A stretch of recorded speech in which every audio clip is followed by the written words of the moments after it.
Salut. Tiens, Patrick Sébastien, que nouveau votre visite? Tu sais, ma Jadounette, depuis que j'ai mis le doigt... Oh bah non, Patrick, vous n'allez pas recommencer, là. Attends. Depuis que j'ai mis le doigt en littérature, avec la publication de mon livre philosophique sur le bonheur, j'ai décidé de consacrer ma vie au livre. Et ça va se traduire par des émissions littéraires? Et ben voilà, t'as tout compris. Voilà, merci. J'ai amené avec moi un pilote d'émission que je vais présenter à Delphine Ernotte, la patronne de France Télé, qui sera certainement sensible à ma quête de sens. Oui. Et t'as vu?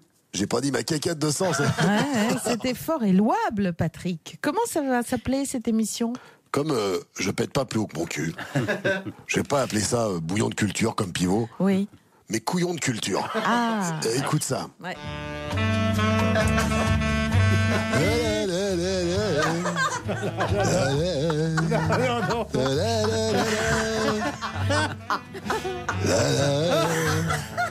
Ce soir, dans Couillon de culture, je reçois Alain Finkielkraut, Michel Houellebecq et Jean d'Ormesson, 3 écrivains que j'admire. C'est des mecs. Ils se sont enlevés la plume qu'ils avaient dans le cul pour s'en servir à écrire des livres vachement humanistes. Je commence avec toi, Michel. J'ai adoré ton livre. Les parties de cul élémentaires qui racontent, si j'ai bien compris, ton expérience chez Denise. On t'écoute. Non, c'est pas ça. Mais vous pourriez monter la température du studio parce que j'ai froid. T'inquiète pas, mon Michel, ça va chauffer. Avec mon poteau Finky. Regarde-le qui s'agit déjà sur son siège. Putain, il est génial. Un vrai contorsionniste, mon Finky. Je suis pas loin de l'engager dans mon plus grand cabaret du monde. Monsieur Alain Finkielkraut. Monsieur Sébastien, je vous serais gré de respecter le débat intellectuel qui ne peut souffrir d'approximations, certes drôlatiques, mais qui ne sont là que pour masquer l'inconséquence de ce que vous appelez l'humour et que je nomme dérision. Putain, j'aurais capté ce que t'as dit, mais... Putain, c'est beau, t'es un poète, mon Finky. Non, je ne suis pas, à proprement dit, un poète, je suis un essayiste qui essaie, justement, et ça je le dis, d'élever le débat à un niveau où il n'est plus... Putain, poil au cul. Oui, il n'est plus poil au cul, c'est génial, non? Alors, je me retourne vers toi. Mon Jean-Do, je crois que t'as une passion pour Chateaubriand. Tu le préfères saignant ou bien cuit, le Chateaubriand? J'ai très bien connu François-René de Chateaubriand, avec qui je disputais des parties endiablées de jeux de paume. Jeu de paume, c'est parce que vous paluchiez. Taisez-vous. Vos propos médiocres sont insupportables. T'énerve pas, ma couille. On se retrouve la semaine prochaine. Cette fois-ci, on parlera 7e art avec le plus grand réalisateur de tous les temps. Attendez, John Birout. Je suis venu te voir, ma petite Jade, pour te soutenir. Oui. Toi et toutes tes copines, les femmes. Oula. Oula là là là. C'est-à-dire? Tu sais que je suis un humaniste et que j'ai pas ma langue dans la poche. Et puis, pas ailleurs non plus. Oui, d'ailleurs. Patrick, je vous en prie. Attends. J'ai enregistré un nouveau numéro de mon café littéraire pour accompagner la parole des femmes. Parce que la parole des femmes, elle se libère en ce moment. C'est vachement important. Oui. Pour accompagner la parole des femmes qui se libèrent. Moi, je trouve ça vachement bien qu'elles se mettent à poil. Pardon? Ah, je veux dire qu'elles se mettent à nu. Ah oui.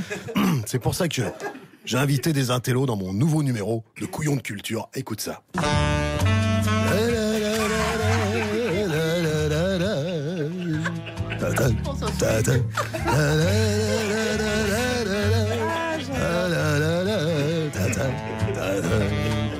Un couillon de culture autour de la question du harcèlement avec mes invités. Roman Polanski, Gilbert Rozon et Monsieur Alain Finkielkraut. Alors mon Finky, l'autre jour sur France 2, t'as dit que t'étais un mec bon et que t'étais pas un porc. Pourtant, tout est bon dans le cochon. Monsieur Sébastien, je souhaiterais que nous restions sérieux sur la question de la manus in coccis eius, autrement dit la main aux fesses, afin que cette prise de parole des femmes que je soutiens ne se transforme pas en doxa hystérique politiquement correct. Putain, t'es trop fort. Autant de mots pour parler d'une main au cul. Alors je me retourne vers toi, Roman Polanski. Bon, t'as été accusé d'agression sexuelle et t'as même été assigné en Suisse. Ma question, elle est simple. Est-ce que, à la montagne, t'amènes Popolanski. Ah, vraiment, ce sont de vieilles histoires, tout ça, vraiment. Je préférais qu'on parle de la rétrospective qui va me consacrer la cinémathèque française à partir du 30 octobre, vraiment. Là, je vous promets qu'il n'y aura que de vieilles actrices dedans, vraiment. Poil au gland. Et toi, mon Gilbert Rozon, je l'adore. T'as été pris la main dans le sac, ou plutôt dans la culotte. Alors, mon Gilbert, c'est plus juste pour rire, c'est juste pour jouir. Oui, mais c'est pas bon, ça, Patrick. C'est pour ça, Patrick. C'est juste que je trouve que la France a un incroyable talent et que le talent, ça n'a pas de sexe. Taisez-vous! Taisez-vous! Ce n'est pas la parole qui se libère, c'est la diarrhée verbale. Pas le trou de balle. T'énerve pas, mon Finky, et pète un coup. Pour mettre tout le monde d'accord et pour calmer les choses. Allez, attends, j'ai composé une chanson humaniste pour aider les femmes. Ça s'appelle pas Balance ton porc, ça s'appelle Balance ton corps. C'est génial. Balance ton corps, t'en veux encore. Si t'en veux plus, balance ton cul. C'est que de l'amour. À bientôt pour un prochain numéro de Couillon de Culture.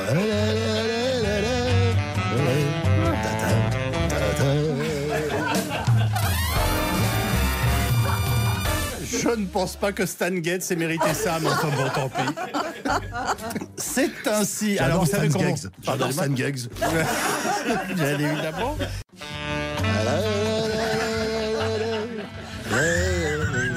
C'est bon, c'est bon.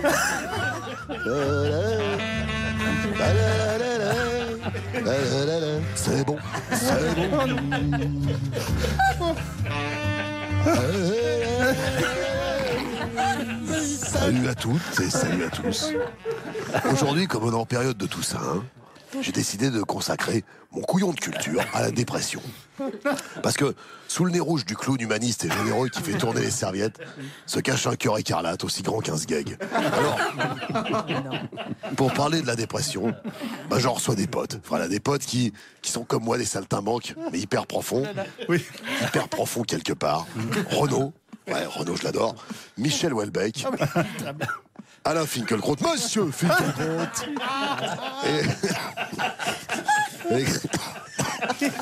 Et Christine Angot. Tu commences, Renaud? Moi, la dépression, c'est surtout à cause un petit peu beaucoup infiniment de ma gonzesse que je suis plus avec. Puis aussi de la bibine. Alors j'ai arrêté l'alcool un petit peu, mais pas beaucoup. Alors je suis toujours un petit peu pochetron sur les bords, mais toujours vivant, toujours debout, toujours la banane. Ouais, moi aussi j'ai la banane dans mon slip. Mais tu vois mon Renaud, comme disait l'un de mes maîtres, Maître Canterbron en 1664, l'alcool c'est un faux ami. D'abord, il te fait croire que c'est ton pote, et puis il te l'a fait à l'envers. Je ne peux pas entendre ça. Je ne peux pas. C'est tellement... C'est un blabla, c'est un blabla. Oh putain, il y a la folle de Ruquier qui... Elle va commencer à nous péter un câble. Elle est retournée dans sa loge. Attends, calme-toi avec Christophe. Calme-toi avec Christine. On est entre potes, on peut se lâcher. Et j'ai bien dit se lâcher, pas se lécher. Allez, pète un coup, ma grande, c'est grave. Alors, mais je vois qu'il y a mon pote Finky. Il y a mon pote Finky qui se tordit. Je crois qu'il veut dire un truc. Vas-y, Alain, monsieur Finkielkraut. Monsieur Sébastien, je réfute avec la dernière des énergies le substantif pour le moins abusif de pote que vous accolez à mon nom. Nous ne sommes pas tous des potes comme vous dites, et il n'est pas question pour moi de cautionner l'idée que nous pourrions nous lâcher ensemble, qu'il soit bien clair une fois pour toutes que je ne lâche rien. Je peux dire quelque chose? Ouais, vas-y, Michel. Vas-y. Monsieur Michel Houellebecq, enlève ta doudoune et balance tout. Mesdames, messieurs, s'il vous plaît, je vous demande d'écouter l'auteur de Extension du domaine de la tournette, Monsieur Michel Houellebecq. Je voudrais dire que l'hiver et l'humidité, c'est pas très bon pour l'humeur. Et là, j'ai froid. Et ben voilà, j'en étais sûr. C'est ce que j'explique dans mon bouquin sur la philosophie du bonheur. En fait, ce qu'il nous faut à tous, c'est plein d'amour. Et surtout, il faut pas avoir peur de se foutre à poil et de se réchauffer à la chaleur humaine. Il faut s'aimer, voilà, il faut ne pas avoir peur, il faut pas avoir peur, il faut quand même un peu des injonctions qui nous sont données ou des conseils ou... Gna gna gna gna gna, pauvre conne. La logorée débilitant de cette histrionne payée avec la redevance qui donne son avis est tout simplement insupportable. Je pourrais avoir une soupe. Poil à la croupe. Oh putain. Ah, j'aime vraiment mon couillon de culture. Il se passe encore plus de trucs que dans mon plus grand cabouret du monde. Pour une fois, Delphine Ernotte, elle va être contente. Hein. On va au fond des choses, comme chez Denise. Mais ça, je vous en parlerai la semaine prochaine. Taisez-vous.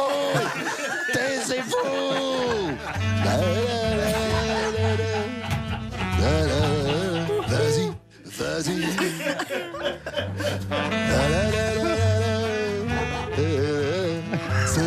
C'est bon. À la semaine prochaine pour un autre couillon de culture. Et rappelez-vous,